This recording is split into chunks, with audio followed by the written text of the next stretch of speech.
Alors, on reprend Bezrat Hashem dans les Tikkuné Zohar. On est page 140, on est page 143 et on avait terminé la dernière fois la cinquième vision ou la cinquième montrée. Alors, cette vision ici, là, des 10 montrées, elle va d'après un compte de 10 qu'on va attribuer à ce qu'on a dit précédemment au début du folio ou la page d'avant à propos des 9 points voyelles. Et le 10e point voyelle, c'est la Shrina, c'est la Malchut, elle en prend pas. Très bien.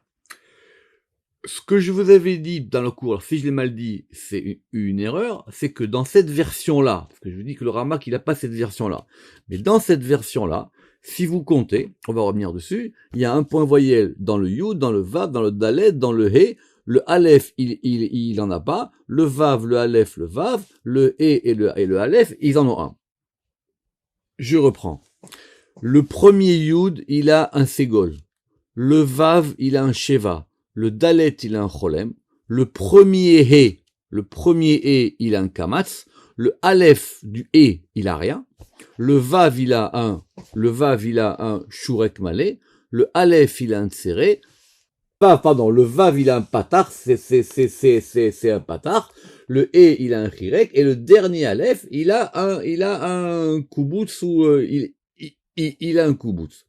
Ces 9 points voyelles qui ne sont pas dans l'ordre par rapport aux sphirotes, ils vont d'après la note 23.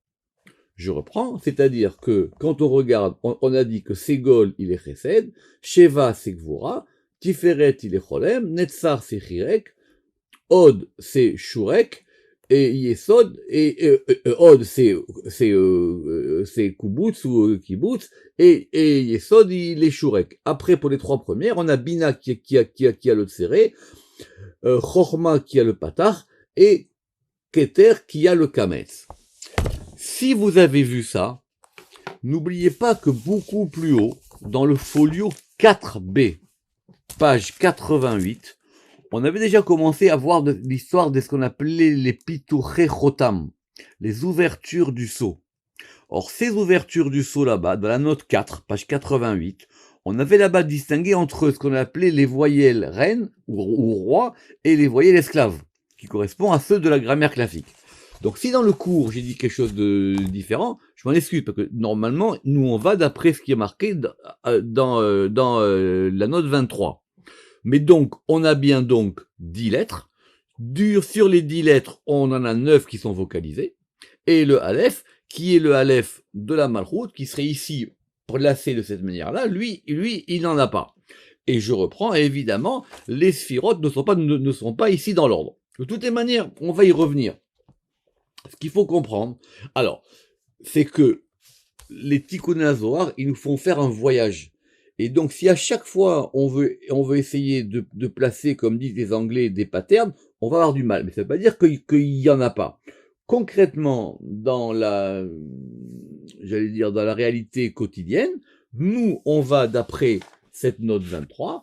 Et par exemple, pour les 6 jours de la semaine, si ça vous intéresse, donc le dimanche, il est Ségol. Le lundi, parce que le Ségol, il est Chesed. Le lundi, il est Gvura, c'est-à-dire, donc, il est Sheva. Le mardi, il est Tiferet, donc il correspond au Cholem. Le mercredi, il est Netzar, il correspond à Chirek. Le jeudi, il est il est Od, donc il correspond à Koubetz. Et le vendredi, il correspond à Shurek Malé. Ça, c'est ce qu'on a à la fin. Mais les Tikkuné Zohar, eux, ils jouent sur plusieurs variations des points voyelles. Pourquoi ? Parce que les points voyelles, et ça sera la suite dans 2 cours, les points voyelles, c'est ça qui donne la vitalité de la lettre. Ça sera dit plus tard que une lettre, c'est un corps. Donc une lettre non vocalisée, c'est un corps mort. Et que les points voyelles, c'est l'âme. C'est ce qui va donner de la pulsation. Donc j'espère que c'est clair. Et si dans le cours de la dernière fois, j'ai dit différemment, c'est que donc j'ai dû faire une erreur. Mais on reste là-dessus, à savoir, je reprends, qu'on a donc 9 points voyelles. Très bien. Donc maintenant, on est toujours dans nos marot, on est toujours dans nos montrées. Et ici, les Tikkuné Zohar, par une découpe assez particulière du premier chapitre d'Ézéchiel, ils vont distinguer 9. Et évidemment, on avait remarqué la dernière fois que c'était pas tout à fait dans l'ordre du texte, parce que nous, on avait commencé déjà depuis le chapitre 26. Quoi qu'il en est, on va commencer à comprendre maintenant que ce mouvement des marottes, il est de bas en haut. La preuve, c'est que quand on arrive maintenant et on reprend page 143, ou Berinda Karamizala, et donc à cause de ça, il fait allusion à elle. C'est quoi elle? C'est quoi elle? C'était donc la lettre E. Dans le 5e, on était où? Dans le 5e, on avait dit que c'était le He, et ce He, il se déploie jusqu'à Od, et que donc, du coup, de He jusqu'à Od, ça fait donc 5, et 5 fois 10, ça fait 50 portes. Les 50 portes de la Bina. Donc maintenant, on remonte à la Bina. Parce que c'est la Bina qui illumine. Et c'est ça qu'il y a marqué, Raïti Kemare Esh, j'ai vu comme une vision de feu. Venoralo Saviv, et il y avait comme un éclat autour de la maison. Et qu'est-ce qui est marqué ici? Ou bas, et donc en elle, c'est quoi en elle? C'est-à-dire maintenant ici, c'est la Bina qui va se déployer jusqu'à Od. En fin de compte, c'est la lumière de la Bina qui entoure tout. C'est ça l'histoire de ce que Esh Noralo Saviv. C'est ça la vision de ce feu. Et donc, et il y a en elle, Shit Marot, et il y a en elle 6 montrées.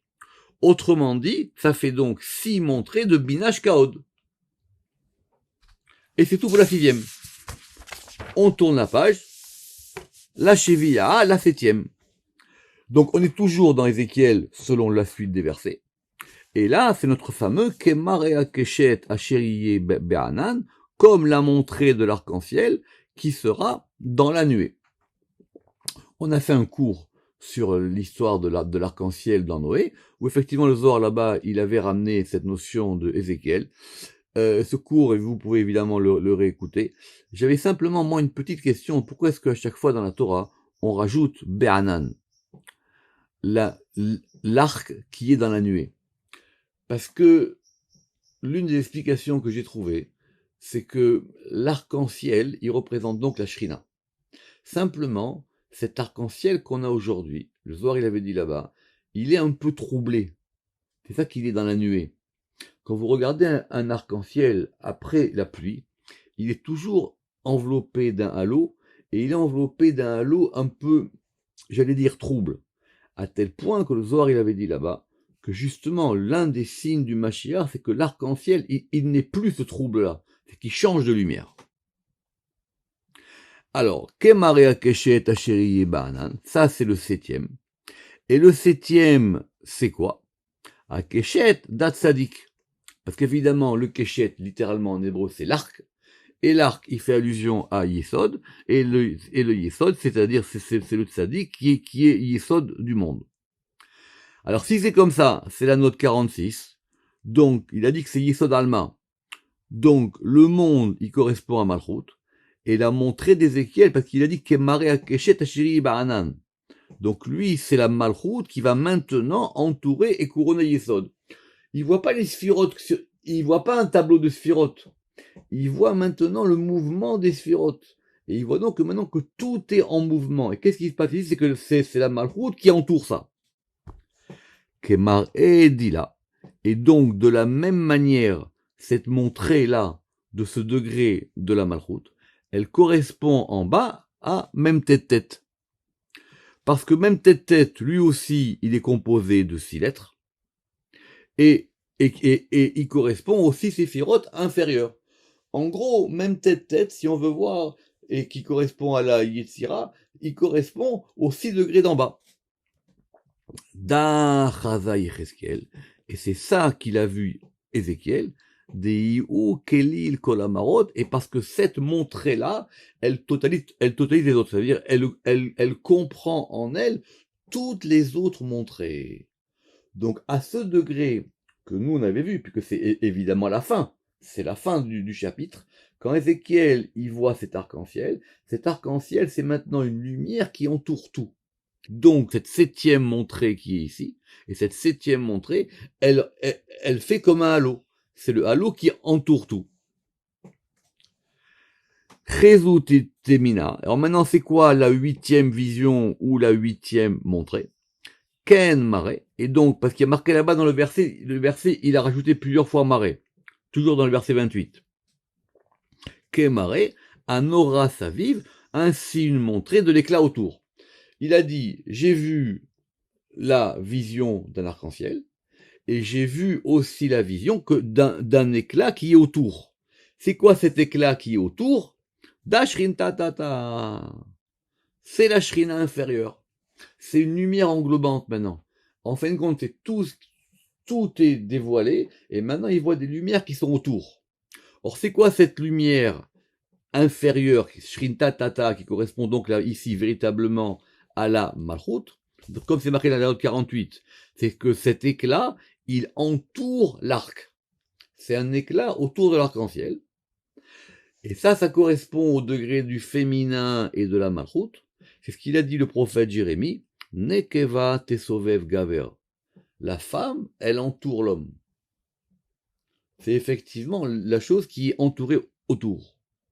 Ou berinda, et c'est pour ça que dans le verset il dit Ken mar'e anora saviv, comme on vient de citer, ainsi il y a une montrée et l'éclat qui est autour, esh nora.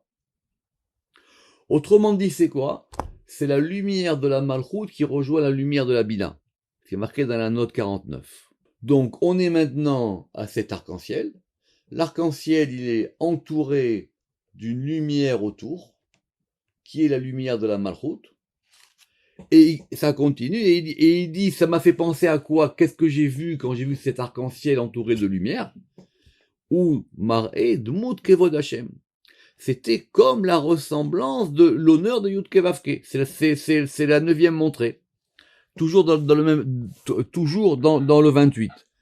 Alors vous dites, mais si on est maintenant à ce degré-là, où toutes les lumières, elles sont rassemblées, elles rajoutent quoi? Elles rajoutent maintenant que ce degré du kavod, il est chorma. Chorma, il a dmut dila raza Yecheskiel et tata velo chorma. Alors on va dire quoi? Ézéchiel, il a vu jusqu'à chorma? Non, il a vu le reflet de la chorma en bas. Or, c'est quoi le reflet de la chorma en bas? C'est la malchut.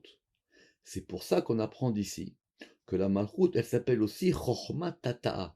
Elle s'appelle la sagesse inférieure. Il y a une chorma là, ou une chorma eliona, une chorma supérieure et une chorma inférieure. Donc maintenant, ces lumières-là, elles vont se connecter. Alors pourquoi il dit ici qu'il n'a pas vu chorma? Non, il n'a pas vu chorma Ézéchiel. Il a vu simplement une vision de ce kavod de chorma qui descend dans la malchut. Pourquoi? Parce que normalement, on n'associe pas la notion de kavod à chorma. La notion de kavod, comme on l'a vu dans Erkei Akinoim, la notion de kavod, elle correspond à la malchut. Mais il voit ces degrés qui sont connectés. Vechad mata ledmut keter. Et lorsqu'il est arrivé à ce degré-là maintenant, parce que si maintenant vous dites qu'il est arrivé jusqu'à Chorma, même si ce qu'il voit de Chorma, c'est ce qui descend dans Malchut, le degré d'après, c'est Keter. Vechad mata lidmut keter deyu darga asira. Et lorsqu'il est arrivé à ce degré de la ressemblance de Keter qui correspond au 10e degré, Chezem active, qu'est-ce qui a marqué? Littéralement, que Ézéchiel, tout de suite, il a dit, va polen panai. Et j'ai vu, et je suis tombé sur mes faces. Tout de suite, il s'est tombé, il pouvait plus voir, il s'est mis sur les mains.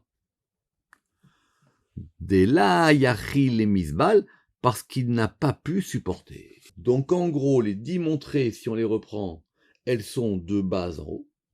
Elles donnent des lumières qui sont donc qui vont se refléter ou qui vont envoyer l'une à l'autre, jusqu'à ce qu'il arrive à ce degré de maintenant il voit un arc-en-ciel. Cet arc-en-ciel, il est entouré d'une nuée. Et cette nuée-là, maintenant, autour, il voit qu'est-ce qu'il y a au-dessus, c'est-à-dire le 10e degré qui se reflète, et là, effectivement, il peut plus parler. Donc la 10e marée, pour le problème simplement quand on les compte, la 10e marée, elle n'est pas citée dans les versets. Alors, maintenant, revenons le Tikkun Zohar, il va continuer, il dit maintenant, mais alors ces marottes-là qu'il a vu Ézéchiel, c'est quoi? Alors, ve'im marot diltatachi. Et s'il les montrait d'en bas, c'est-à-dire qu'Ézéchiel s'est montré là, il les a vus où? Il les a vus en bas. Kol sheken ve'kol sheken marot tilaïn disfirot debria. À plus forte raison et à plus forte raison pour les montrer, pour les visions supérieures des sphirotes de Bria. On apprend de là quoi? Que Ézéchiel, il a vu, lui, les montrer dans la Yetzira. Pourquoi? Parce qu'il y avait des anges. C'est comme ça que le Ramak qui comprend. Je relis. Et si ainsi il s'agit des montrées d'Ézéchiel d'en bas, à plus forte raison que s'il avait vu les montrées des sphirotes de Bria.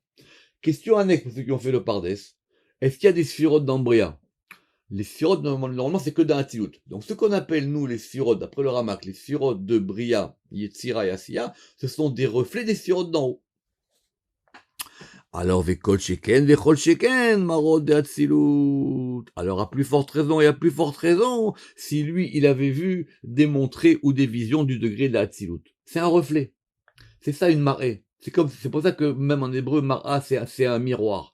C'est le reflet de quelque chose. Nous, on avait dit quoi? On avait dit que tout ça, c'était lié à un Aleph. Donc, on revient au Aleph. Ou beraza de at Aleph. Et dans le mystère de la lettre Aleph, Tishkar, tu vas trouver Cholem, Chirek, Shurek. Donc, on revient au point voyelle. Et on va y revenir souvent. Tu vas trouver un Cholem, un Chirek et un Shurek. Keravnada, de cette manière-là. Et là, on a un petit dessin où on a un Vav. Le Vav, il a un point en haut, c'est un Cholem. Il a un point en bas, c'est un Chirek. Et il a un point au milieu, c'est un Chirek. D'accord. Alors, on va lire la note 54. Ça veut dire quoi? On décompose le Aleph ainsi. Le point à droite, au-dessus de la barre transversale de l'autre Aleph, il représente un Cholem, qui indique Keter. Le point à gauche, au-dessous de la barre transversale, il représente un Chirek qui est Malchut. Et la barre transversale, il représente un Shurek. Ici, c'est un Shurek en 3 points. Alors, pourquoi ça marche comme ça? Parce que maintenant, dans ce point de vue des choses qui montent et qui descendent, dans les Tikkun Zohar, on dira que le mouvement de la Malchut, si elle se fait en 3 degrés, c'est un point. Le point, quand il est en bas, c'est un Chirek. Quand il va monter le long de la barre du Vav, il va devenir un Shurek, malé. Et quand il monte encore en haut, c'est un Cholem. Donc vous voyez bien ici que le Cholem qui est Tiferet, il correspond en fin de compte au Cholem qui monte en haut jusqu'à Keter. Donc c'est ça ce point du Aleph, qu'il y a les lettres, qu'il y a les points voyelles qui montent et qui descendent. Veyur algal de itaper les citrin. Et donc c'est comme une roue qui va se renverser dans les 6 directions, parce qu'effectivement le Vav, il vaut 6. Les Ela ou le Tata. Et c'est quoi les 6 directions? Comme ça, c'est comme ça qu'après on fera toujours le haut, le bas et les 4 points cardinaux. Et donc quand ce point ou cette barre transversale du Aleph, ou ce Aleph, il va se retourner, Itaper le Yemina, il va se renverser vers la droite. Vesahid alilat al-kula, et il va témoigner de la cause suprême surtout. Delet Eloa ahara limina de alma, pour dire qu'il n'y a pas d'autre Dieu du côté droit du monde. Itaper lesmala, il va se renverser du côté gauche. Vesahid ale, et il va indiquer qu'il n'y a pas d'autre Dieu. Veachi lechol sitra, et ainsi de chaque côté. Saïd al-Yehoudé, il va indiquer, il va témoigner de l'unité divine.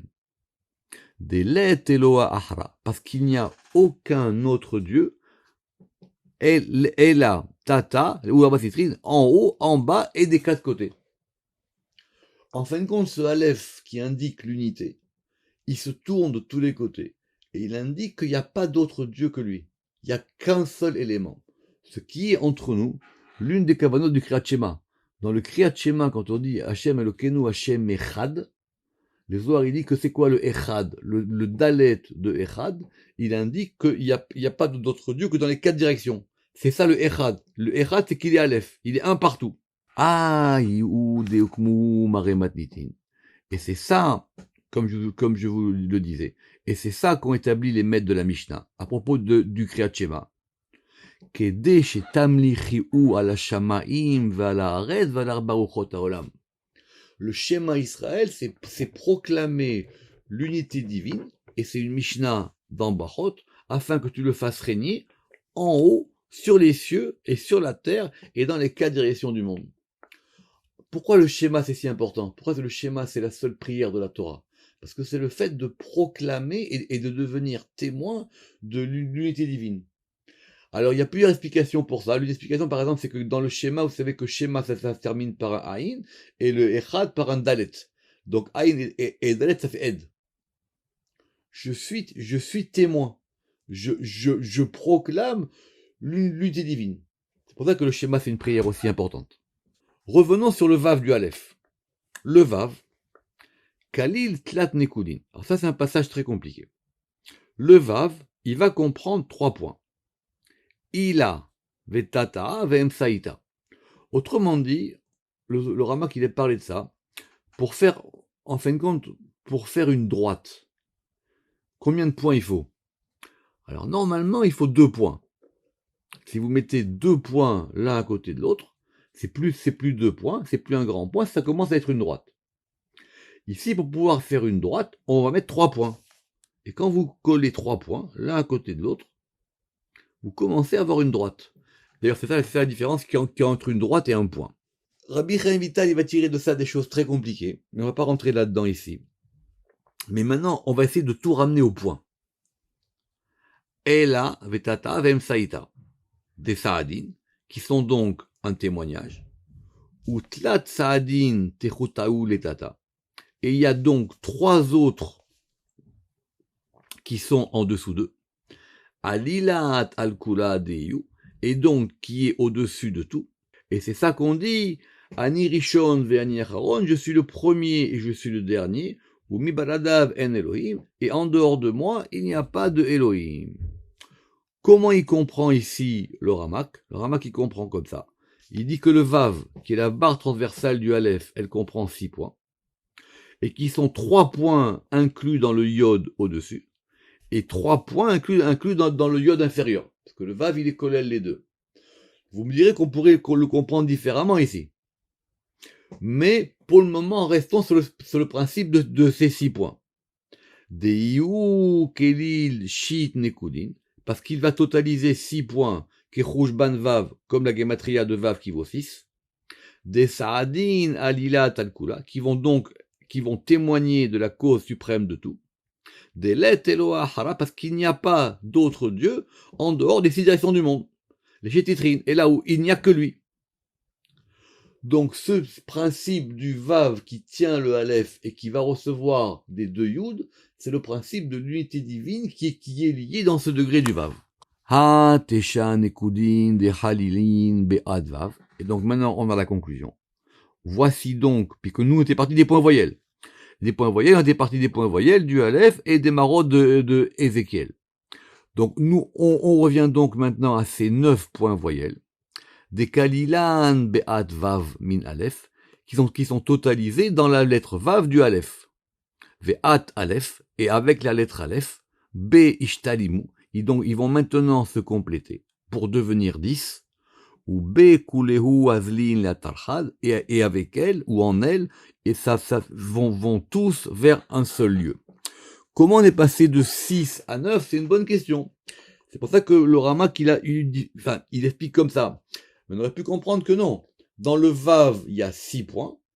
Et donc, après, dans chaque Aleph, il y a 3 points. Donc, ça fait 3 et 3. Pardon, et donc, ça fait 3, 6, 9. 3 dans le Yud d'en haut, ce qui est compréhensible, parce que le Yud d'en haut, il est fait comment le Yud? Le Yud, il a une pointe, ce qu'on appelle le Kot. Après le Yud, il a un corps, qui représente le 2e point. Et après, il a une pointe en bas, ce qui représente encore un 3e point. Donc, on a 3 points dans le Yud. On a donc 3 points dans le Vav, et on a 3 points dans le Yud. Si vous regardez dans des anciens alphabets kabbalistiques, on écrit aussi les lettres avec des points. Je vous enverrai un schéma si vous voulez. On l'a vu des fois dans le Pardes. Donc ici, en gros, votre Aleph, il correspond à 9. C'est quoi 9? C'est 90, puisque chaque point il vaut 10. Et 90, c'est le Aleph lui-même qui correspond à Malchut, il correspond à 100. C'est en ça que maintenant on passe des dizaines aux unités et qu'on passe à la totalité. D'accord? Vous lirez les notes 61, 62. Achar Raza de Binyana de Yecheskel. Voici donc maintenant expliqué le mystère de la construction d'Ézéchiel. On passe au folio 7b. Beraza d'Inekudin, dans le mystère des points voyelles. Qui c'est Melech? Il résume ça avec une note très simple en 63. Donc ce sont les 10 sphirotes de Yetzira, qui sont dans les 9 points voyelles, plus la lettre Aleph elle-même. Mais, comme c'est pas aussi simple que ça, et qu'on va donc revenir là-dessus, et qu'on verra la prochaine fois, c'est-à-dire le début du folio 7b, page 150, tout de suite, comment est-ce qu'on va faire la transition? Ve'od. Razan ekudé tsari lechaza aleu. Attention, le mystère des points voyelles, il faut y revenir. Et on va tous les refaire, Bezrat Hashem, la prochaine fois. Baruch Adonai Le'olam. Amen ve'amen.